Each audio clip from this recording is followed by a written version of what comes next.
Bismillahirrahmanirrahim. Assalamualaikum warahmatullahi wabarakatuh. Alhamdulillahirabbil alamin. Asyhadu an la ilaha illallah wa asyhadu anna Muhammadar Rasulullah.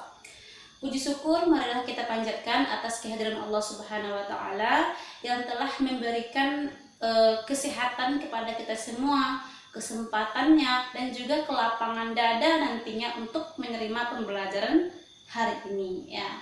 Selawat serta salam tak bosan-bosannya kita kirimkan ke roh junjungan Nabi besar Muhammad sallallahu alaihi wasallam yang berupa sepotong doa, Allahumma sholli ala sayyidina Muhammad wa ala ali sayyidina Muhammad.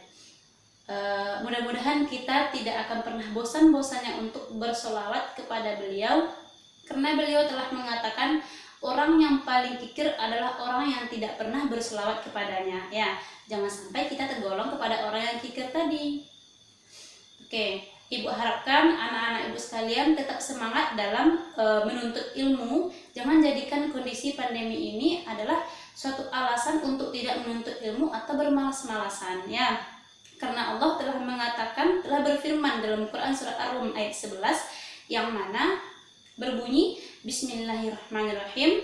Innallaha la yughayyiru ma biqaumin hatta yughayyiru ma bi anfusihim, yang artinya sesungguhnya Allah tidak akan merubah nasib suatu kaum sebelum kaum itu sendiri yang akan merubah dirinya. Ya, dari ayat ini dapat kita pahami bahwasanya orang-orang yang ingin berubah, yang ingin menjadi pandai akan melewati proses belajar. Yang ingin menjadi sukses akan berusaha ya, tidak akan berubah begitu instannya. Makanya di sini Allah berfirman dalam Quran surah Ar-Rum tadi ya. Mudah-mudahan ini menjadi motivasi bagi kita semua untuk tidak pernah lelah, untuk tidak pernah bosan dalam menuntut ilmu. Oke, selanjutnya yaitu seperti biasa sebelum mulai pembelajaran, anak-anak Ibu sekalian silakan membaca Quran masing-masing di rumah, melanjutkan bacaan ayatnya minggu lalu, yaitu 5 ayat per orang ya. Silakan dilanjutkan sambil menyimak penjelasan Ibu hari ini. Selanjutnya yaitu absen telah Ibu kirimkan linknya di grup WhatsApp, silakan diisi ya, jangan lupa ya, karena itu untuk mencek kehadiran anak-anak Ibu sekalian. Baik, selanjutnya kita akan memasuki pembelajaran kita hari ini ya. Pembelajaran kita hari ini yaitu tentang zina. Nah, minggu lalu kita telah belajar tentang makanan dan minuman yang haram dan juga cara memperoleh makanan dan minuman yang halal. Nah, hari ini kita akan belajar tentang perilaku zina. Nah, ini sama-sama mengenai hukum Allah yang kemarin, yaitu bagaimana hukumnya, bagaimana cara memperoleh makanan dan minuman yang halal, apa-apa saja makanan dan minuman yang haram itu. Nah, hari ini kita akan belajar tentang zina dan hukum zina dan juga nantinya macam-macam zina. Nah, oke, sebelum masuki pembelajaran, Ibu akan menyampaikan tujuan pembelajaran kita hari ini. Nah, setelah belajar nanti, Ibu harapkan anak-anak Ibu sekalian mampu menjelaskan apa itu yang dimaksud dengan zina. Kemudian anak Ibu sekalian paham bagaimana hukum dari zina ini. Selanjutnya, anak-anak Ibu sekalian mampu membedakan macam-macam zina. Oke, kita masuk kepada poin pertama, yaitu pengertian zina ya. Mengenai pengertian tentu ada menurut bahasanya, ada menurut istilahnya ya. Menurut bahasa, zina ini berasal dari kata az-zina yang berarti keji ya. Keji itu adalah sesuatu yang buruk. Nah, menurut istilah, zina adalah hubungan badan yang dilakukan oleh seorang laki-laki dan seorang perempuan yang belum sah, yang belum mempunyai ikatan pernikahan.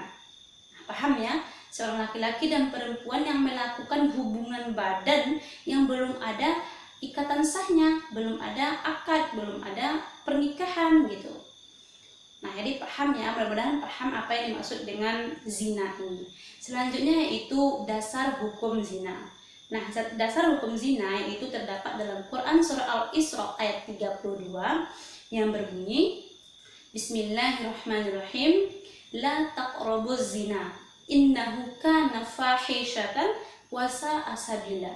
Yang berarti janganlah kamu mendekati zina.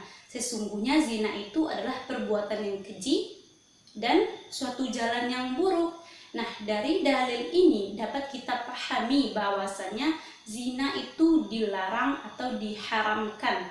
Nah, di mana kita dapat mengetahui ini adalah pada kalimat la, janganlah mendekati zina. Mendekati saja tidak boleh, apalagi melakukannya. Jadi memang benar-benar suatu jalan yang buruk, suatu yang dilarang oleh Allah itu jangan coba-coba kita dekati. Ini telah jelas dalam Quran surah Al-Isra tadi ya, ayat 32. Nah, poin selanjutnya yaitu macam-macam zina. Nah, macam-macam zina di sini ada 3 macam. Yang pertama zina alaman, yang kedua zina muhsan, yang ketiga zina ghairu muhsan. Nah, yang pertama kita pahami dulu di sini yaitu zina alaman. Apa yang dimaksud dengan zina alaman? Nah, zina alaman adalah zina yang dilakukan oleh panca indera manusia. Panca indera ada berapa di sini? Ada mata, ya, ada hidung, ada mulut, tangan, kaki, itu panca indera. Nah, bagaimana kok bisa dikatakan zina yang dilakukan panca indera ini? Nah, Ibu contohkan di sini. Yang pertama yaitu mata. Mata dapat dikatakan zina apabila mata melihat kepada yang bukan mahram dan menimbulkan syahwat, menimbulkan kesenangan tersendiri ya dalam diri. Nah, yang kedua yaitu mulut. Apabila kita mengucapkan nama seseorang lawan jenis menimbulkan kesenangan tersendiri kepada diri kita, itu juga dinamakan zina lisan ya, mulut tadi. Selanjutnya itu tangan. Tangan ini juga bisa mengakibatkan perlakuan zina karena kenapa? Ketika apa tangan ini dinamakan suatu yang perbuatan zina? Ketika tangan memegang sesuatu yang bukan mahram, ya, belum ada ikatan pernikahan. Oke, selanjutnya yaitu zina muhsan. Nah, apa yang dimaksud dengan zina muhsan? Zina muhsan adalah zina yang berupa hubungan badan yang dilakukan oleh seorang laki-laki dan perempuan yang sudah pernah menikah. Ini juga termasuk kepada janda atau duda ya, itu juga bisa dinamakan zina muhsan ketika hubungan badan ini dilakukan kepada yang bukan mahramnya ya. Nah, bagaimana hukumnya jikalau ia melaksanakan zina ini, zina muhsan ini, yaitu didera atau dilempari batu yang berukuran sedang sampai mati ya. Itu adalah hukum yang dilakukan oleh zina muhsan. Selanjutnya yaitu zina ghairu muhsan. Apa pula yang dimaksud dengan zina ghairu muhsan? Nah, sama dengan zina muhsan tadi, akan tetapi bedanya zina ghairu muhsan ini dilakukan oleh orang yang belum ada ikatan pernikahan, belum halal gitu ya, orang yang belum pernah menikah. Nah, ini dihukumi orang yang melakukan zina ghairu muhsan ini adalah dicambuk sebanyak 100 kali ya. Nah, inilah pembelajaran kita, yaitu yang pertama tadi pengertian zina, yang kedua hukum zina, yang ketiga yaitu macam-macam zina ya. Dari yang telah Ibu jelaskan tadi, dapat kita pahami bahwasannya zina ini memang dilarang oleh Allah Subhanahu wa taala dan juga suatu yang diharamkan. Nah, di dunia saja telah tampak hukum dari perilaku zina ini. Yang didera lah, yang dirajam lah, dicambuk gitu ya. Jadi dapat kita bayangkan bagaimana sakitnya, pedihnya siksaan Allah di akhirat kelak. Di dunia saja telah tampak hukum Allah, bagaimana nantinya di akhirat kelak ya. Mudah-mudahan dapat dipahami apa yang Ibu sampaikan hari ini, dan mudah-mudahan kita semua terhindar dari yang namanya zina ya. Karena kenapa? Tingkat dari ilmu itu adalah kita mampu mengamalkannya, bukan hanya ada di kognitif saja, bukan hanya ingatan saja, bukan hanya sebagai hafalan saja ya. Bu harapkan anak-anak Ibu sekalian benar-benar menerapkan dalam kehidupan sehari-hari, mampu menghindari yang namanya zina ini. Apakah itu zina alaman, apakah itu zina ghairu muhsan, tentunya ya tidak mungkin zina muhsan, belum ada di sini yang memiliki keluarga ya. Oke, untuk memperkuat pemahaman anak-anak ibu sekalian, sebelum mengakhiri pembelajaran kita hari ini, silakan disimak dulu video berikut ini, contoh bagaimana itu dirajam, bagaimana itu didera ya, dan juga contoh dari zina al-laman tadi ya. Silakan disimak dulu ya.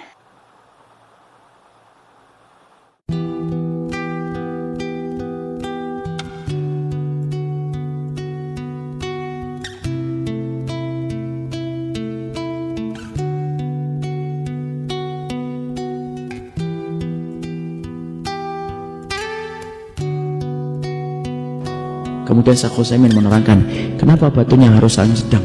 Supaya ketika dilemparkan kepada orang yang sedang berzina, ketika dirajam, dia tidak langsung mati.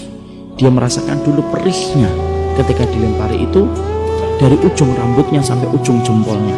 Sebagaimana nikmat yang dia rasakan ketika dia berzina, ujung rambutnya sampai ujung. 1, 2, 3, 4, 5, 6, 7, 8.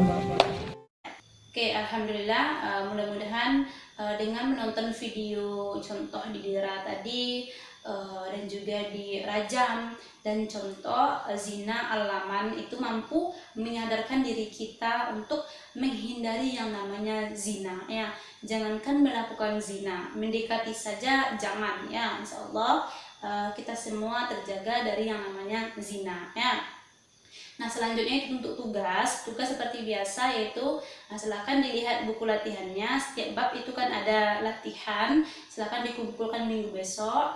Jangan lupa tingkatkan lagi ibadahnya, dijaga kesehatannya. Semoga kita semua termasuk kepada hamba-hamba Allah yang bertakwa, yang mampu menjadi hamba yang termasuk hamba yang beruntung gitu ya, tidak hamba yang merugi, yang belum mampu merubah dirinya kepada yang lebih baik ya. Semoga kita termasuk kepada orang-orang yang beruntung, yang mampu merubah dirinya kepada yang lebih baik setiap harinya ya. Nah, mungkin sampai di sini pembelajaran Ibu. Mudah-mudahan bermanfaat untuk kita semuanya, dan mudah-mudahan kita selalu dalam lindungan Allah Subhanahu wa taala. Nah, untuk menutup pembelajaran, silakan bersama-sama kita membaca doa kafaratul majelis. Subhanakallahumma wa bihamdika asyhadu an la ilaha illa anta astaghfiruka wa atubu ilaih. Terima kasih. Assalamualaikum warahmatullahi wabarakatuh.